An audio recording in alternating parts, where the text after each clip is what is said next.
Hi everyone, I am Fran Gulick of Cotton and Joy, and I am here today at the Riley Blake Design Studio to show you how to make this free pattern called Orange You Glad.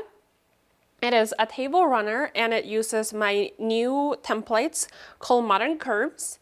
And the great thing about these is that it makes cutting your curve pieces very easy and very accurate.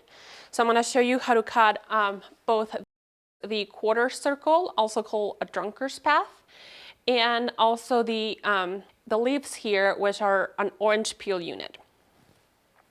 So first we're going to start with the quarter circle piece, and for that you'll need some orange pieces. The pattern is going to be in the description and it's going to tell you how much you need of everything. But we're starting with your orange, and it's a 5-inch square, and you'll take the template and you'll place it right on top of your orange, and you just want to make sure that the edges are all lined up really nicely, and then you'll take your rotary cutter and cut around the template. And there you have this piece. And then you'll also need some background fabric. And from this 5 1/4 and 6 1/2 piece, you'll get 2 background pieces. And the way we do this is we take template C and we place it right at the edge here.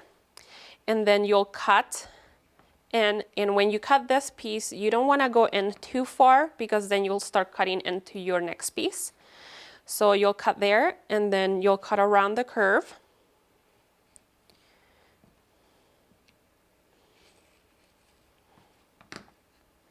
And here we have one background piece, and then we'll flip this around and cut the second background piece.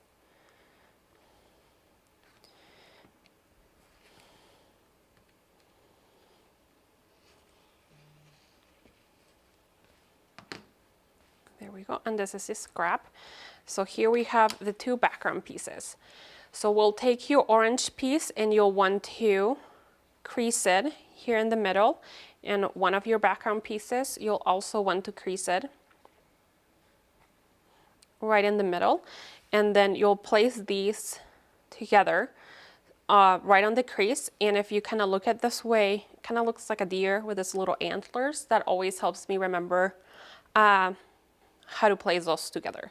So then you'll take one pin and put it here in the middle, and I know lots of people like more pins, but I find they kind of get in the way. So I just do the one in the middle, and then I recommend, if this is your first time sewing curves, that you do one at the beginning and one at the end.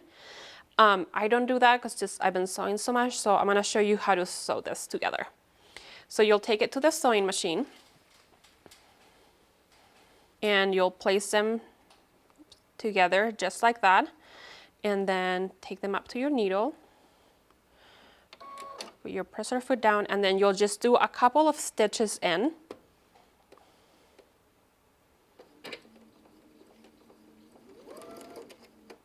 And then once you got those couple of stitches in, what you want to do is put your finger right here in the middle and kind of make the bottom piece be straight, or flat, I should say. And then you want to kind of just scoot in the top fabric so it lines up with your bottom fabric, and then you can just hold it there with your fingers, and then you're going to slowly kind of shift the fabric so that it's always at the edge of your presser foot.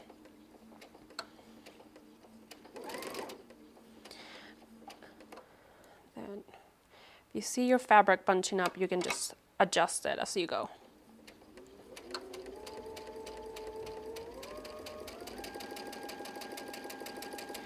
And then you'll want to take your pin out. And at this point, you can move it to the back end if needed.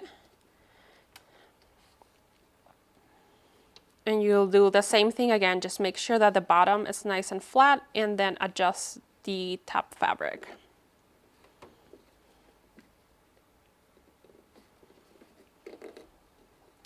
And sew around your curve.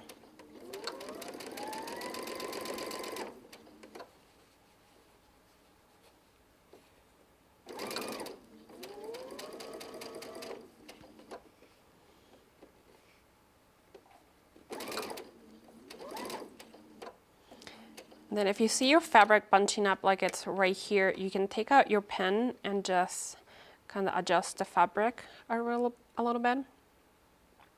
And just finish sewing.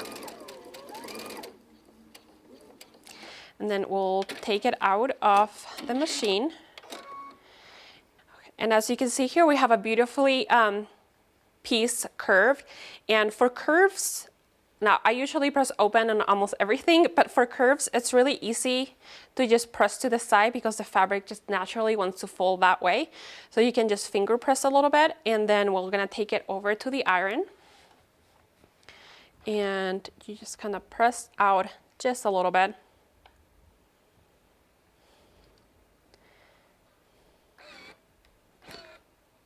And just make sure it's nice and flat. And then the next step for this piece is you want to trim it because template C is just a tiny bit oversized, just to account for any human error. And we're going to be trimming this to 5-inch square. And you just want to make sure that you're leaving your 1/4-inch seam allowance right here. I think that's correct.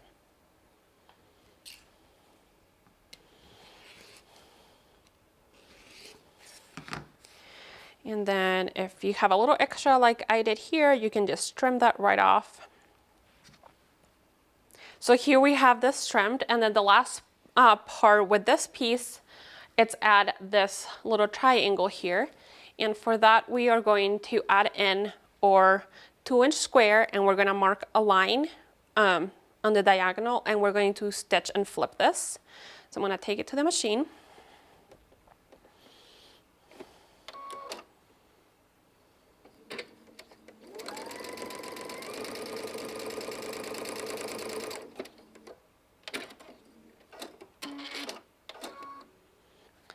And once you've sewn right on the line, you're just going to trim off your excess, leaving a 1/4-inch seam allowance. And then we are just going to press it.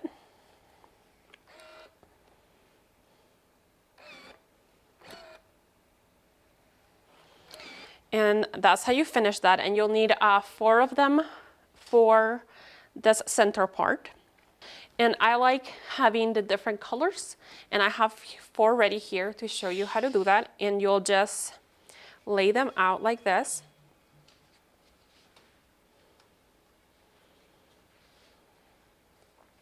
And you can play around with it. I kind of like that a little bit better. So then it's just your 4 patch. You would sew these together.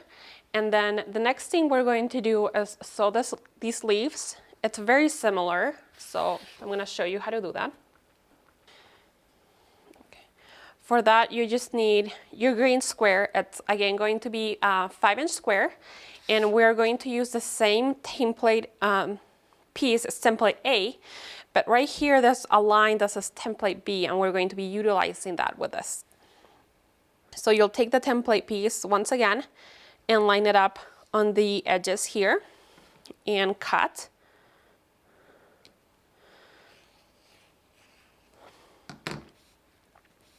And then we're going to flip this around, and as I mentioned, there's that template B line, and you're going to line that up with the newly cut edge right here, and then you're going to use the edge once again.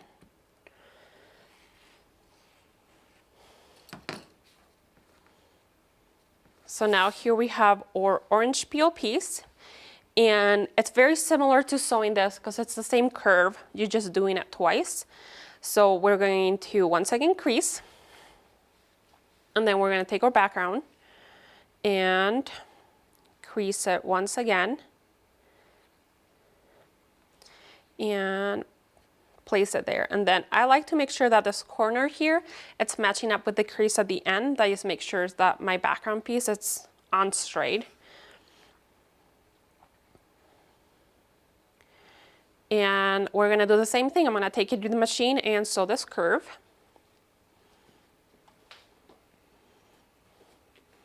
Oh, whoops.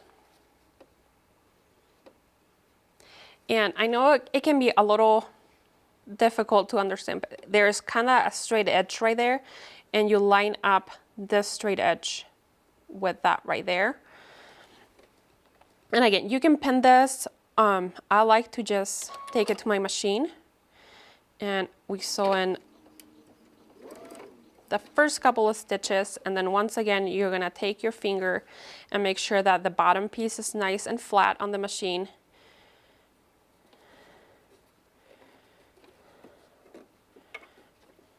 And make sure that your white fabric, it's nice and lined up, and then sew around the curve.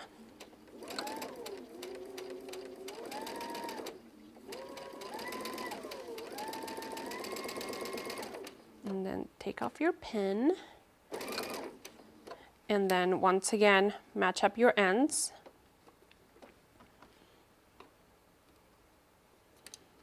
And line this up right there. You can just kind of make sure that the fabric is playing nice.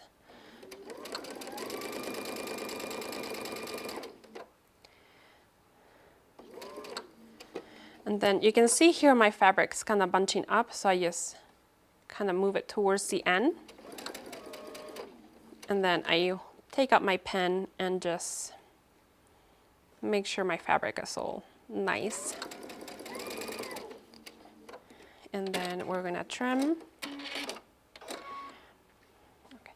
And for this, once again, we are going to press to the background like this.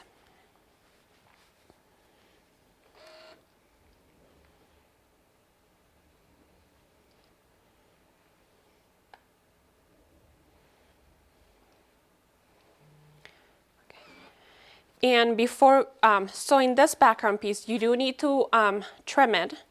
And you just want to make sure that you're trimming to 5" and that you are leaving your 1/4" seam allowance. And it can be a little tricky, but as long as it's matching up here and here at 5" and you're leaving that 1/4" seam allowance, you're going to be fine. Promise, it's going to work out at the end. And then you trim this off, and then I have my other background piece here, and we're gonna do the same thing. Just make sure that it's creased and that this one's creased, and we're gonna repeat the same process. You're just gonna lay it there. Oops.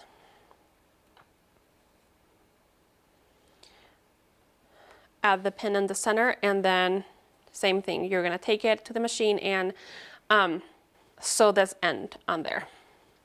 And then the same thing again, you're just going to press to the background, and then we're gonna trim again. And there is your orange peel piece, and you'll need 2 for the block. So I have 2 here ready, and you're just gonna place them. And you're just gonna place them on here so that their points meet in the middle like this. And you'll just sew this together here and then add it on to this part, and that will give you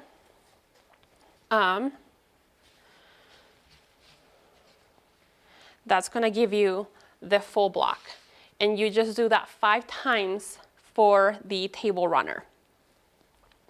And once you have your 5 blocks ready, you're going to be sewing on some sashing. So we're gonna do the smaller sashing on the top and the wider sashing at the bottom. And that's gonna give you that height that you need for the table runner. And you'll do that to all 5 blocks. And then you'll also need some sashing here for the sides. And all these sizes for these are in the pattern that's in the description.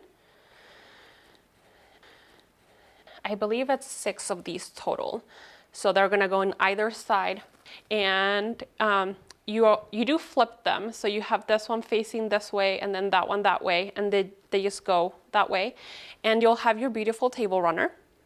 And that's all for this project. It really is that easy. And like I said, the pattern, it's in the description of this video, and then you can get the template Modern Curves on my website, cottonandjoy.com.